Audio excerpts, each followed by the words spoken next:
अस्सलाम वालेकुम। आज हम बात करेंगे वेरी फिल्मी के 27 एपिसोड के बारे में। तो वीडियो शुरू करने से पहले हमारे चैनल को सब्सक्राइब कर लीजिए अगर अभी तक आपने नहीं किया, ताकि हमारी हर न्यू वीडियो आप तक पहुंच सके। यहाँ पर जैसे ही सनम का निकाह हो जाता है तो वो अपने दाद जान से रुखसती लेती है और कहती है कि मैं कराची जाके आपसे बात करूँगी। इतनी देर में फ्रेडी और रोहान वगैरह भी सब वापसी के लिए आ रहे होते हैं। सनम चुगताई के साथ वापस आ रही होती है और उसे रस्ते में कहती है कि अभी तो बहुत सी रस्में रह गई हैं, तुम्हारी जूता छुपाई भी होगी, दूध पिलाई भी होगी, फिर तुम्हें पैसे भी खर्च करने पड़ेंगे। ये सब बातें सुनकर चुगताई कहता है कि देखो आप मुझे रुखसत करके लेके जा रही हैं, इसका मतलब है सब रस्में आप ही करेंगी। यहाँ पर रोहान जब अपने घर पहुँच जाता है तो वो जेम्स से आके मिलता है और उसे बताता है कि आपकी मम्मा बहुत गुस्से में है। इतनी देर में फ्रेडी अंदर जाता है तो उसकी मम्मा उसका कान पकड़ लेती है और कहती है कि कहाँ तुम लोग गए थे। फ्रेडी वही बोलता है जो उसके बाप ने उसे सिखाया होता है और कहता है कि हम तो ज़मीन देखने गए थे, पापा ने इतनी दूर ज़मीन ले ली, हमें तो कुछ समझ में नहीं आ रहा है। ये बात सुनकर रोहान कहता है कि हाँ हम तो वही देखने गए थे, इतनी दूर मकान बनाने का पता नहीं क्या फ़ायदा होगा। ये सब बातें सुनकर रिजवान परेशान सा हो जाता है और कहता है कि मैंने तो फार्म हाउस देखने के लिए तुम लोग को भेजा था, पता नहीं फिर तुम लोग कौन सी ज़मीन देखा है, मुझे तो तुम्हारा नहीं पता लग रहा है। लेकिन सवेरा को सब सच्चाई पता लग जाती है। यहाँ पर चुगताई जैसे ही घर पहुँचता है तो सनम उसको आयतल कुर्सी पढ़ के फूकती है और कहती है कि तुम अल्लाह के हिफ्ज़ ईमान में घर जाओ। थोड़ी देर में चुगताई घर पहुंच जाता है और जाकर फ्रेडी और रोहान से मिलता है और कहता है कि आपा कहाँ पर है। इतनी देर में देखता है जैसे ही एहसान अपनी अलमारी तो उसके सारे कपड़े गायब होते हैं। उसे बहुत ज़्यादा गुस्सा आता है। शनो कहती है कि भाई मैं तो यहाँ पर नहीं रह सकती, क्योंकि वो मुझसे आके बहुत ज़्यादा सवाल करेंगे, ऐसे करे खाना आप ही बना ले। थोड़ी देर में एहसान भी नीचे आ जाता है। वो आकर तानिया से कहता है कि मेरे सारे कपड़े कहाँ गए हैं, ज़रूर ये तुम्हारा ही कारनामा होगा, मुझे अपने पुराने कपड़े चाहिए। तानिया कहती है कि इस घर में अब सब चीज़ें न्यू ही आएंगी और कपड़े भी सारे न्यू आपके लेके रख दिए गए हैं। दूसरी तरफ चुगताई चला जाता है सवेरा के पास और जाकर उससे माफ़ी मांगता है और कहता है कि आपा ये सब कुछ मुझे आपकी वजह से करना पड़ा, प्लीज़ मुझे माफ़ कर दे। सवेरा कहती है कि तुमने जो करना था कर लिया, वैसे भी अब तुम्हें मेरी ज़रूरत नहीं है। लेकिन चुगताई कहता है कि देखे मैंने उससे निकाह किया, रुखसती नहीं की, जब तक आप नहीं चाहेगी सनम इस घर में नहीं आएगी, प्लीज़ मेरी खुशी की खातिर आप मान जाए। दूसरी तरफ यहाँ पर खाने के टेबल पे सब बैठे होते हैं। सन अपनी माँ को बहुत ज़्यादा इम्प्रेस कर रहा होता है क्योंकि उसने उनके कार्ड ब्लॉक कर दिए होते हैं। रोशन आरा ये देखकर बहुत खुश हो रही होती है।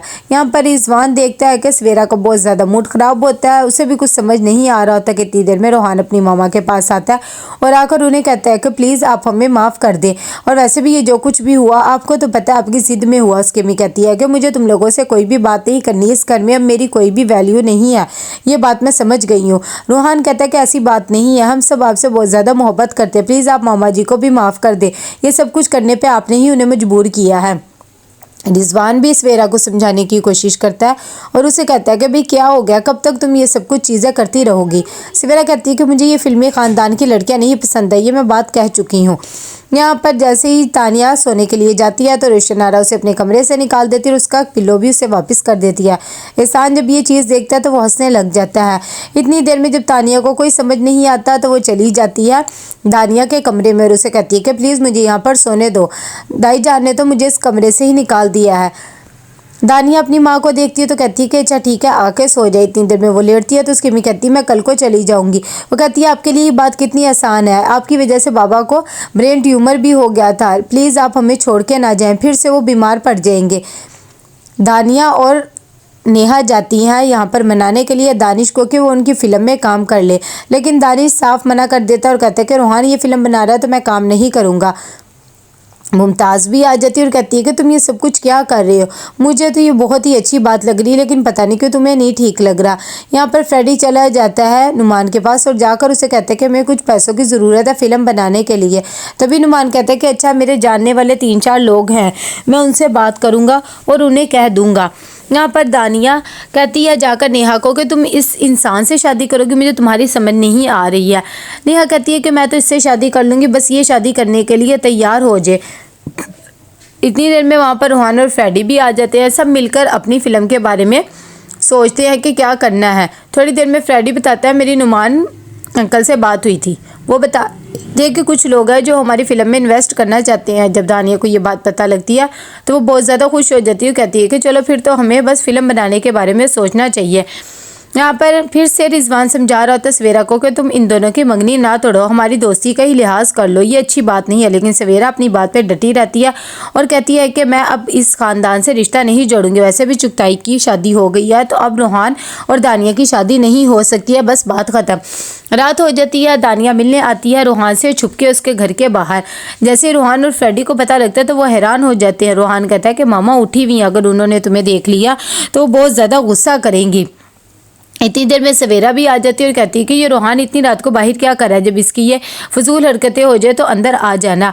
जैसे वो चली जाती है तो दानिया से कहती है कि मैं तुमसे ये पूछने आई हूँ कि तुम हमारी फिल्म में हीरो बनोगे या नहीं, वरना मैं आंटी को बुला लूँगी। रूहान बेचारा परेशान सा हो जाता है, उसके पास कोई चारा नहीं होता तो वो हाँ भर कह देता है। यहाँ पर सुबह को सब शादी की तस्वीरें देख रहे होते हैं क्योंकि वो भी उस शादी में शामिल हुए थे। रिजवान जब ये चीज़ें देखता है तो इतनी देर में वहाँ पर सवेरा भी आ जाती है। वो भी शादी की तस्वीरें देख लेती है और कहती है कि मुझे तुम लोगों से यही उम्मीद थी। एहसान को जब ये सब हरकतों का पता लगता है तो वह हैरान हो जाता है और कहता है कि सवेरा भाभी ने क्या किया, शादी के लिए गेम्स खेल रही हैं, मुझे तो इनकी समझ में नहीं आती। रोशन साहिबा कहती हैं कि बस देख लो यही सब हरकतें हो रही हैं, मुझे तो खुद सवेरा की समझ नहीं आती और मेरे ख्याल से अब वो इन दोनों की शादी भी नहीं होने देगी। तानिया कहती है कि इसके लिए आपको परेशान होने की ज़रूरत नहीं है, सवेरा से मैं खुद ही निपट लूँगी, शादी होने दे या ना होने दे मेरे ख्याल से तो वो फिल्म भी बनने नहीं देगी। लेकिन तानिया कहती है मैंने रूहान से बात कर ली, उसने मुझे प्रॉमिस किया कि वो फिल्म ज़रूर बनाएगा। तो कैसा लगा आपको एपिसोड, लाइक एंड शेयर करके लाजमी बताइएगा। अल्लाह हाफिज़।